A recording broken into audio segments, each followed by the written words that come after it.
So I had a huge project this weekend. I'm pretty proud of, to be perfectly honest with you. I built a raised garden this weekend, and I kind of had this idea. I'm just going to build this little garden, 4x8, not a big deal, and it turned into like. It's impressive. I built, the Leaning Tower of Pisa. Fortunately, this one's not leaning, but it felt like that big of a project. After I was done, I spent 2 days, and you helped me. Appreciate that, my brother. It was fun. And we built a bunny guard. So bunnies aren't going to be getting to my stuff. Most people know that we live in Colorado, so you probably should explain what you're growing. Marijuana plants. No. Actually, I got to put their mind. I got some tomatoes. I got japalinos. I got some strawberries. Perfect. Some cilantro. So I like to say I've got the salsa covered and then dessert. You could add that. You could put that all into a salad, actually, with the strawberries. That'd be good. Yeah, maybe. Delicious. Maybe. So, yeah, that was my project this weekend, so I appreciate your help. And it was fun. I'm ready to go. I'm ready to be self-sustainable. So mine, man, I had a really enjoyable experience on Saturday. Went up to Buffalo Creek to go mountain biking, which I haven't done since moving here from Austin. I used to do it all the time in Austin, and so the bike that I've got is one that is definitely not Colorado worthy. Let's just say that. And so a friend of mine let me borrow his, and it's a trek. I get up there and met at the parking lot. We're pedaling at 7:30 in the morning, so we started out early. 12.8 miles of a 60-mile network. By the way, you and I have got to go back up there, and I don't know that we'll be able to get 60, but baby steps, baby steps. So he's got this Trek bike for me, man. It's geared out and the whole thing. I'm like, man, this is a sweet little rig right here. I mean, it's not like what I expected when he said, you can borrow my bike, right? And get up there and I got myself situated, got the seat just right, started pedaling around the parking lot. And it felt like the pedals were kind of heavy. Now, it was also 7:15 in the morning, Saturday morning. We haven't been in the gym, neither one of us, for 2 months. So everything feels heavy. Everything's heavy. So anyway, 12 of us, and we start up this path, and you can imagine it's in Pine, Colorado, so we're in the mountains, right? So it's not a flat trail is my point. So I'm going, and just having a hardest time.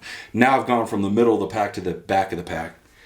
And about this time, we've gone about 3.5 miles, and the guy who's in the front he floated back to, hey, Jay, you okay, man? What's going on? And I said, man, these pedals, I mean, it feels like these gears are... So I mean, your ego had to be crushed. Because I know you. You know me. And you're a competitive dude. And I'm embarrassed. You're bringing up the tail end. I am embarrassed. I'm like, man, I have let everybody down. Like, I am holding up the group. Yeah, I wasn't going to go there, but yes, you're right about that. I'm here to keep you humble. Yeah. And he looks down about this time, and on the right side you got 1 to 7 gears, and on the other side is 1 to 3. So 3 tiers, right? Right. So 1 is gear 1, 1-7 is gear 7, 2-1 is gear 8. So I've got it 1-1, and he looks down at my gears. He's like, "You're in 7th gear." What are you talking about, man? It's 1-1. No, I don't care what it says on the handlebars. You're in 7th gear. So he fixes the bike, gets the gears right, the whole deal, and now I'm in actual first gear. Yeah. Okay. And my legs by that point were shot. I'd gone 3.5 miles in 7th gear up boulders and all kinds of crap, right? And so I just say, hey, I'm not going to hold you guys up. I'm shot. I'm going back. So I ended up going back 3.5. So went about 7 miles, and they went 12.5 or something, and went back to the parking lot. So this is because we're going to talk about something today related to what happens from here. Okay. So I'm like, yeah, man. Do I have any extra water in my Jeep? Oh, yeah, I think I do. So I go get in my Jeep when I get back to the parking lot and just laid back and drank water, rehydrated, and God began to speak to me, okay? And I knew it. As soon as it dropped in my head, I was like, God, you're so right. And here was the thought. Do you remember what it says in Hebrews 12? I wrote it down. Therefore, we also, since we're surrounded by such a great cloud of witnesses, we should talk about that in another episode, because that's interesting. Yeah. Let us lay aside every weight. We always think of sin. Yeah. Every weight and the sin which so easily ensnares us, and let us run with endurance the race that's set before us, looking at Jesus, the author and finisher of our faith, yada, yada. Okay. And he said, in what parts of your life are you pedaling in seventh gear when I never designed you to have to bear that burden? In other words, what are the weights? What are the weights? What are the weights? You brought up an interesting point, though. You said we typically think of weights as sin. And they certainly can be, I'm assuming, where you're headed with this, that sin can be a part of the weight equation, but it's not always. Right. Is that what you're saying? Yeah. Okay. I got the picture really of a boat that's being anchored down, Okay. that's trying to sail. It's like, man, we need to lighten the ship. Yeah.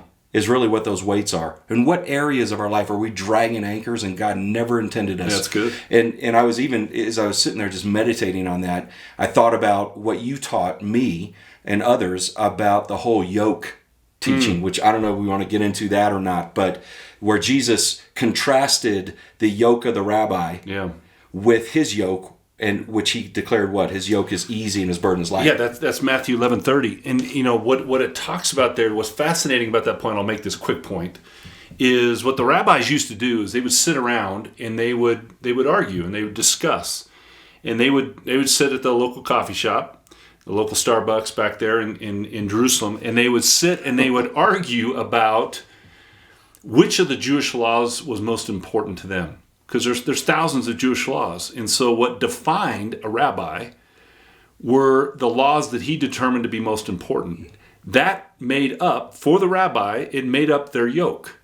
And basically what that meant was, if I'm going to follow Rabbi John, you have a certain yoke, you have a certain prioritization of the laws that says, in order to follow me and follow my theology, you basically take on the things that I believe to be most important. In that order. That's right. Didn't they? And that was a yoke, they wore it, right? Yeah, like an oxen yoke or something. Yeah, they literally did. And so that would kind of define who I would choose to follow as a rabbi. Do I follow Rabbi John's yoke? Do I follow Rabbi Jim's yoke? Do I follow, right? And so that determined that. So they would sit and they would argue in the public places about which of the laws was most important. Here's an example of a classic argument. There's a Jewish law that says, if you see your neighbor and their oxen is stuck in a ditch, you are to help them. It's a Jewish law. Right. There's another Jewish law that says we're not to work on the Sabbath. Mm-hmm. So what happens when we see our neighbor's oxen stuck in the ditch on the Sabbath? Clash. You got a problem. What's more important? Right? Because which is more important? Because you're going to break one of the two laws. That's right. If you don't help, then you're not helping the neighbor. If you do help, you're breaking the Sabbath.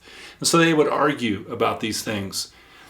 And so Jesus really makes it easy when he comes on the scene and he said, listen, my yoke is easy and my burden's light. Here's what I mean by that. They said, well, Rabbi, what's the most important law? And he says, love the Lord your God with all your heart, soul, mind, and strength. And the second is like the first. Love your neighbor and yourself.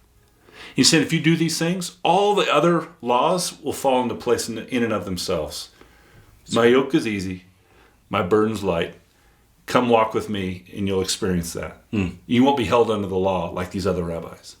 So I'm with you. So love in that scenario dictates what's more important, right? That's right. Honoring God on the Sabbath versus helping your neighbor. Man, That's right. I can honor God by helping my neighbor. That's right. Love trumps. Love trumps it. Love trumps that's law. That's great. Well, so you see the new background that I threw up on the... I like it. I dig it. Well, it came from, and you'll recognize this guy as well, as we were sort of brainstorming, and we'll probably have some different looks, and we have great branding, logo, and style guide service. I think we'll even talk about them maybe a little bit later because they're launching our new website. Yeah. In fact, let's just do it now. Mercantile. And Tommy Pask is doing a fantastic job with putting our website together, and they gave us a great look, I feel like, and variants of the logo and all that kind of good stuff. And this was my favorite kind of depiction because you know how I see the pursuit as this. You know, it started really with that vision that I saw of the elk up in the foothills that was looking at me, sort of daring me to pursue him. And that became sort of this experience that I'm on in terms of following God and just, you know, am I willing to go there? Am I willing to go to that height with Him? And so this really resonated with me. But there's a couple of things that you pointed out that really work into this very topic that is the reason why we're going to delete that logo off of there. But it's the reason why that's not our logo. And it's not our logo for a couple of reasons. Number one, because he's by himself. And number two, it's because he's carrying a burden up that mountain with him, isn't he? He's carrying a backpack that he wasn't designed to carry. Well, this is a typical manly image. It is. Right? Yeah. This is what we think of. Hey, if I'm going to do it, if it is to be, it's up to me. I'm going to do it by myself, and I'm going to power through it and figure out how to do it. And that may be one of the most dangerous lies that we as men have bought into. Is there a certain degree where we need to kind of pull our boots up and work through and power through? Certainly, there's a component to it, but we're designed to do it in fellowship with one another, right? That's discipleship. That's true friendship, which most men don't have and they struggle with. What does that look like? And to your point, which I think is where you're heading right now, is we carry that burden that he never asked us to carry. Yeah, and there's sort of, as I think about it, I was taking a look at, in the middle of this COVID crisis, what are those things that are bubbling up in terms of our stress points and the burdens that we're carrying? And by the way, they're no different than pre-COVID. Mm-hmm. You would have Googled this. It just exposed it. Exactly. So the 4 domains that most men wrestle with, what do you think they are? I'm gonna put them up behind you for everyone else. I will say, marriage is certainly one. Finances. Yep. I think another unhealthy struggle that we have is this, our identity is oftentimes built off of what we do, our jobs. Sure. So I would say something to do with jobs. with our jobs. So I said family, I said jobs. Did I say money? You said money. Money. And the fourth one is, I would definitely say it has something to do with health, if I had to guess. Health and wellness would be the fourth one. That really has come forth even more so during COVID, right? Because we're even guys that were halfway committed to a workout routine and halfway committed to not eating a Burger King three times a week or three times a day maybe, are being stressed in that regard now, where we don't have access to a gym if we wanted it, and that sort of thing. And so what I began to see is within me, what? Huh? You look like you're about to say something. Like, what is it now? No, say it. Not at all. Nothing. All right. Nothing. I'm tracking with you. So why don't we can kind of dance around these. I'm just throwing them at you. But why don't we sort of talk around, because each one of these is laden with burdens and anchors and things that really keep us and hold us back from this life of the pursuit, this life that we're supposed to be about, right? The important things are the important things, and we're pursuing our call with all that we've got. Yeah. And so let's just start with money. Okay. Well, I think about the burdens that come with money. The first thing that comes to my mind is how it can be an incredible tool to advance the kingdom. It also can be an incredible weight that holds us back from doing the things for which God has called us to. Let me ask you this question. You're making a transition right now. Yeah. Right now you're working in the secular world, and God is leading you to begin to move down this path of ministry. And what does that look like entirely? Does that mean I leave the secular world and I move full-time into... If you were laden with significant debt right now, which I know you're not, but if you were laden with significant debt, what role would that play in that decision? It would cloud my judgment. It would cloud my ability to even hear God, because the voices of debt that are screaming in my ears are so much louder. We talked about the preeminent thing that kind of comes up when you Google your internet, right? On a couple of episodes ago.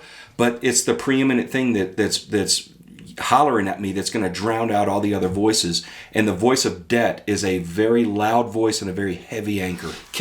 Gosh, let me speak to this if I could, because I may step on some toes with this, but maybe mine.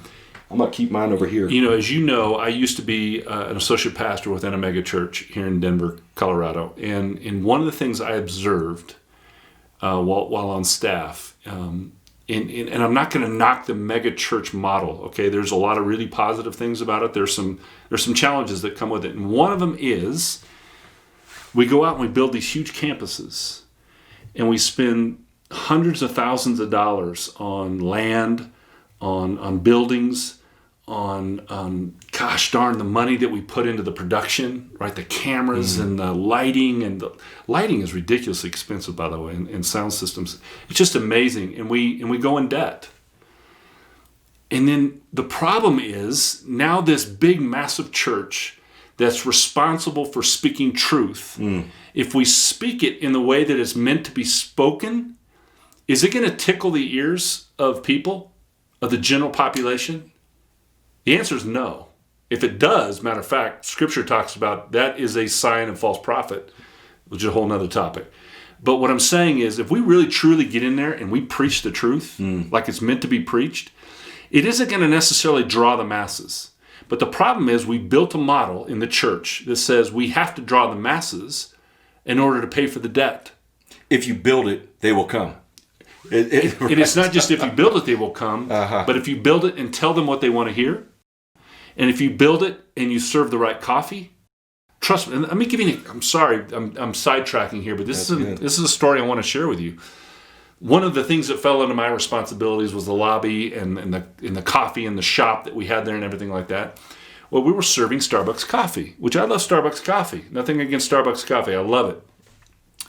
But I thought, you know what would be a really cool idea is we have some partners, some ministry partners around the world, third world ministries, that are producing coffee and selling and importing coffee into the United States. And I thought, what a cool way for us to integrate is buy this amazing coffee from Africa, serve it in our coffee shop, and knowing our people would know that as you buy a cup of coffee, it's not going in Starbucks' pocket, but it's going into the pockets of missionaries and ministries around the world. Or grower in Rwanda or wherever. Dude, right? Yeah. I made that executive decision to change the coffee. Oh, Lord. You wouldn't believe what happened. I got bombarded People with left the emails. Maybe, I don't know, but I tell you the feedback I got was incredibly negative. But again, we build a structure within the church that says we have to please the people in order for them to come, in order for us to pay the debt. And I just don't believe that's a model that God ever created for us. All right, and I love that example. But now I'm going to take it to the opposite extreme.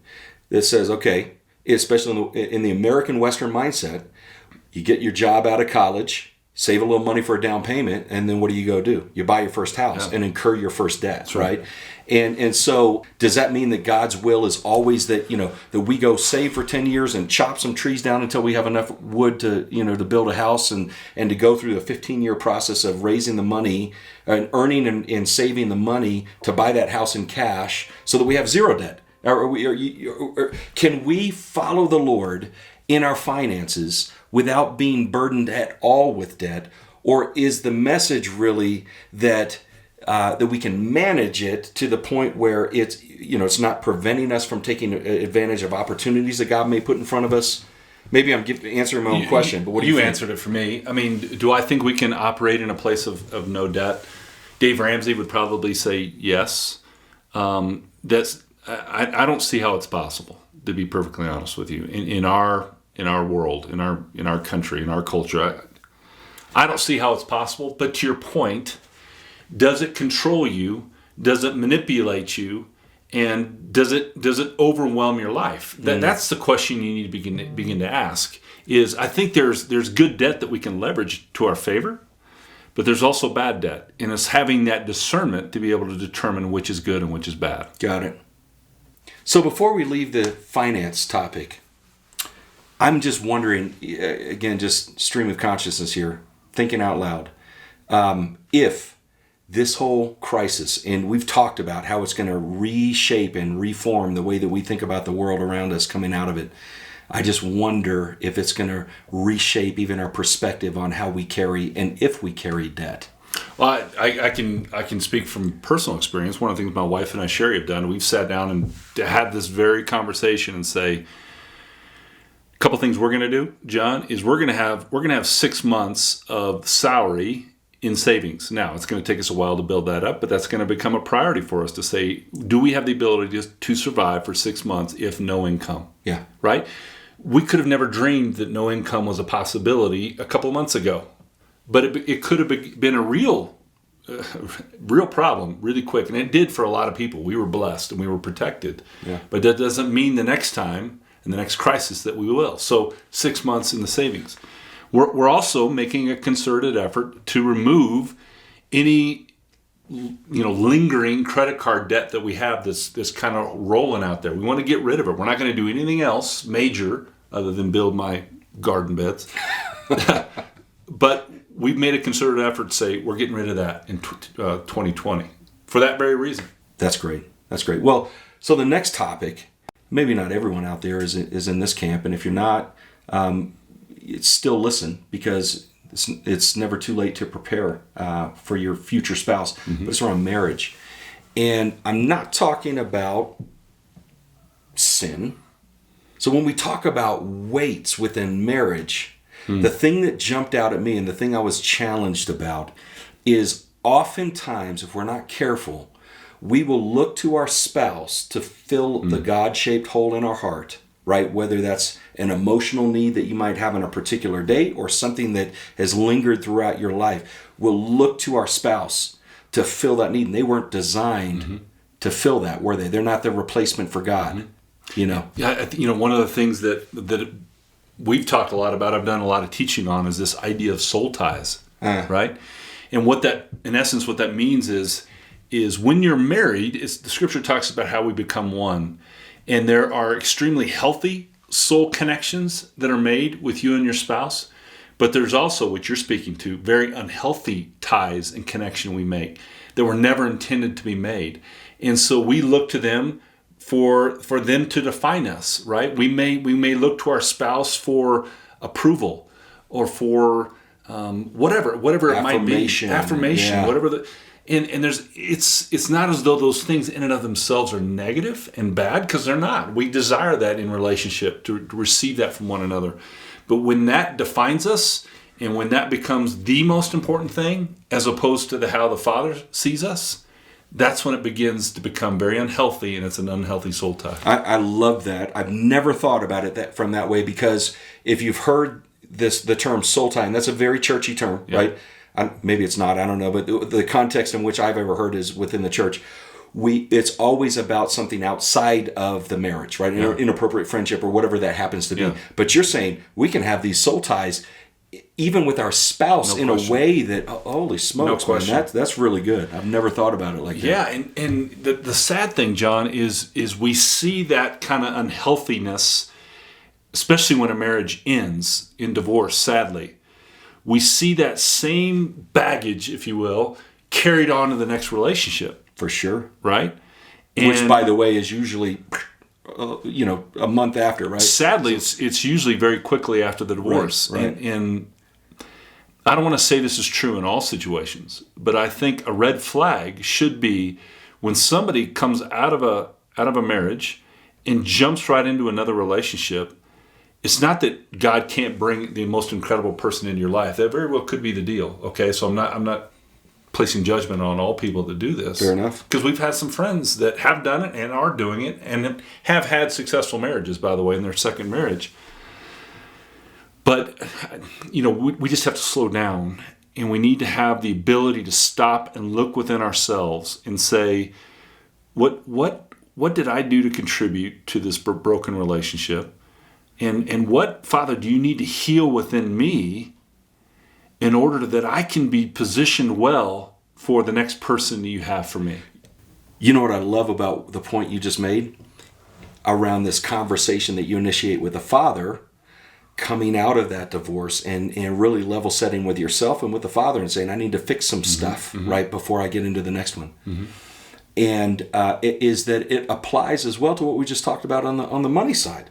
This is, I've put myself in this position, and by your grace, Father, I'm still standing. I still have my house. I still have whatever, right? Still have my job.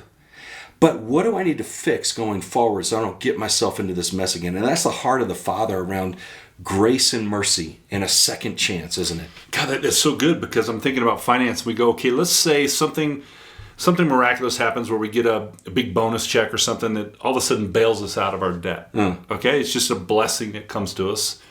And we're good to go again.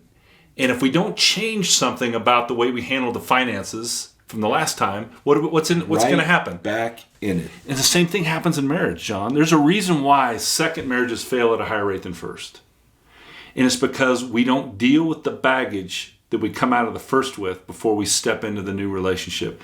And it's, again, back to what you were saying, it's a great observation, is it really applies in all these different areas. Is Father, examine my heart and show the ways that are within me that are offensive to you.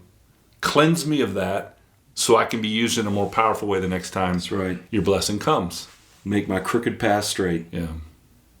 So the third area is our health. And what I mean by health, it's not just a matter of how often I go to the gym. I'm just rehearsing in my head, and I'm going to have to watch the Dr. Glenn episode now a third time because there's so much in there, so much good stuff that he's pointing out that, COVID has brought to the surface some health issues that really we should be resolving outside of COVID. We should have been taken care of just as a part of maintenance. It's almost like having a car and spending, neglecting oil changes and tire rotations for 20,000 miles, and all of a sudden something goes out in your car. And I was going to name something, but it would be very clear to everyone who's watching that I have no idea about the mechanics of an engine, so I'm not even going to go there. It's ball bearings. Something. It's always ball bearings. So the ball bearings go out, okay? And we realize as we're writing the check for $2,000 to replace the ball bearings, isn't that what they go for about right these days? Yeah, okay, approximately. It hits us.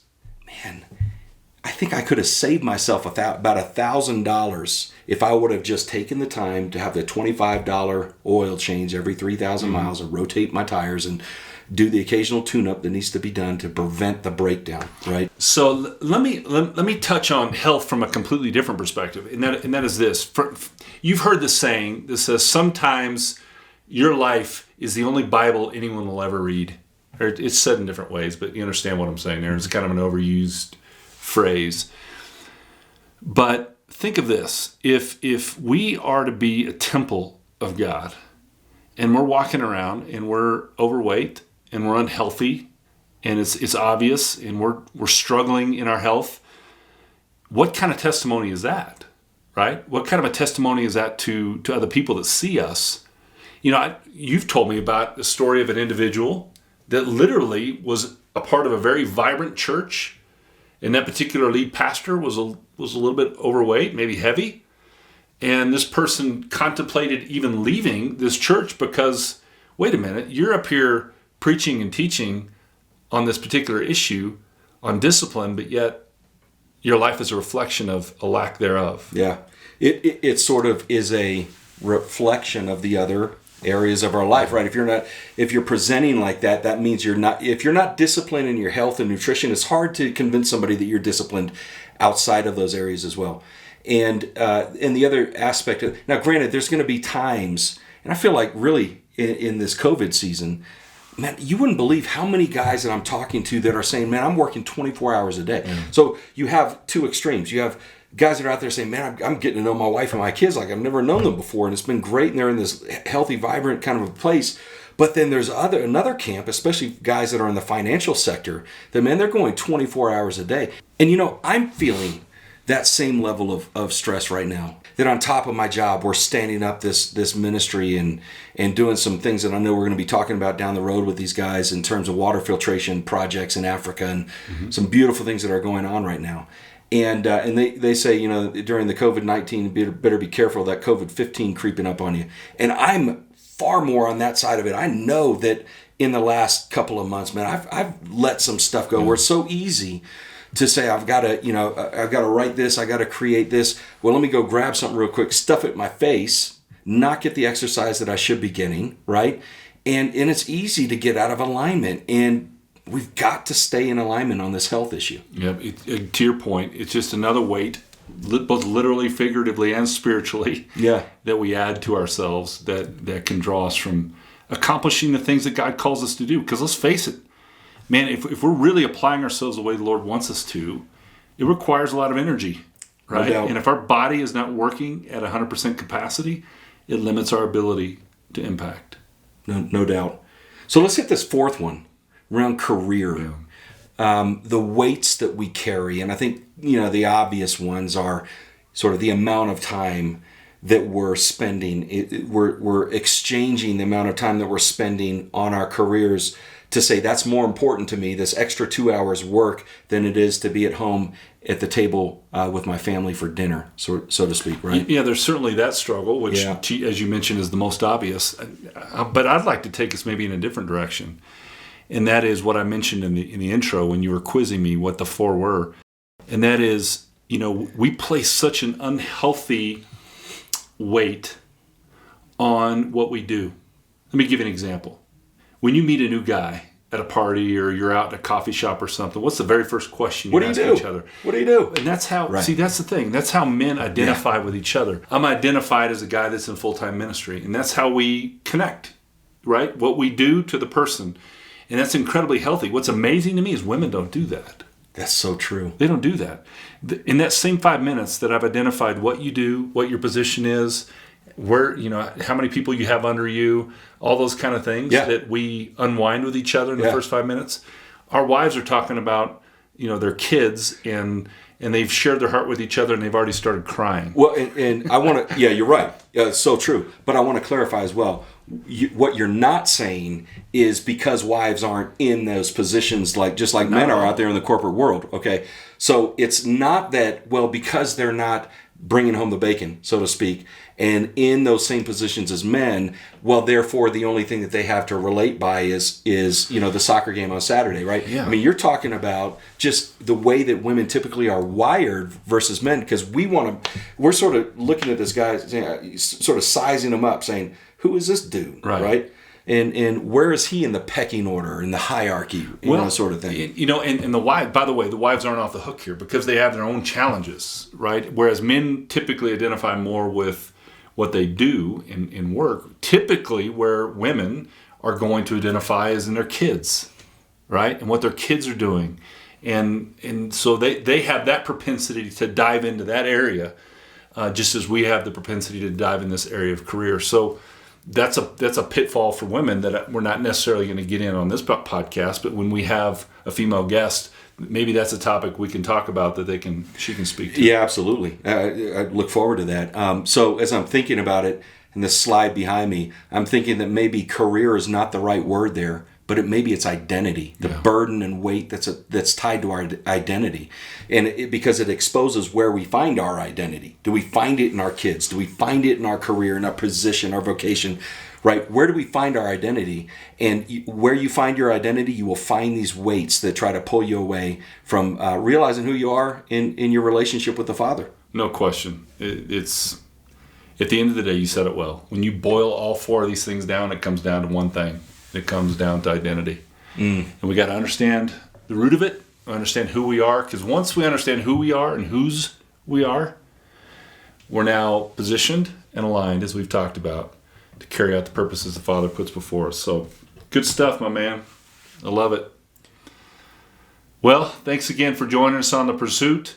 Make sure you jump on YouTube and subscribe to our channel. Remember, once you subscribe, a little bell pops up. Click on that bell. You'll receive notifications every time we put out a new episode. Also, don't forget to hit us on the pursuit360.com. It's a website that we launched. And on that website, you'll find a space right in the beginning to hit subscribe. Drop in, if you would, your email address so we can stay in communication with you. And we also want to be able to provide you some tools and resources that we're making available on the website that aren't available on YouTube. We want to give a shout out to our sponsor for today's episode, which is mercantile.com, mercantyle.com, and Tommy Pask and his team. These guys are software developers. They design websites, and they just do a great job with technology solutions. We couldn't be happier with the website, and so just a shout out. You guys did a great job. Really appreciate it. All right. Hey, thanks for joining us. We'll see you next time on The Pursuit.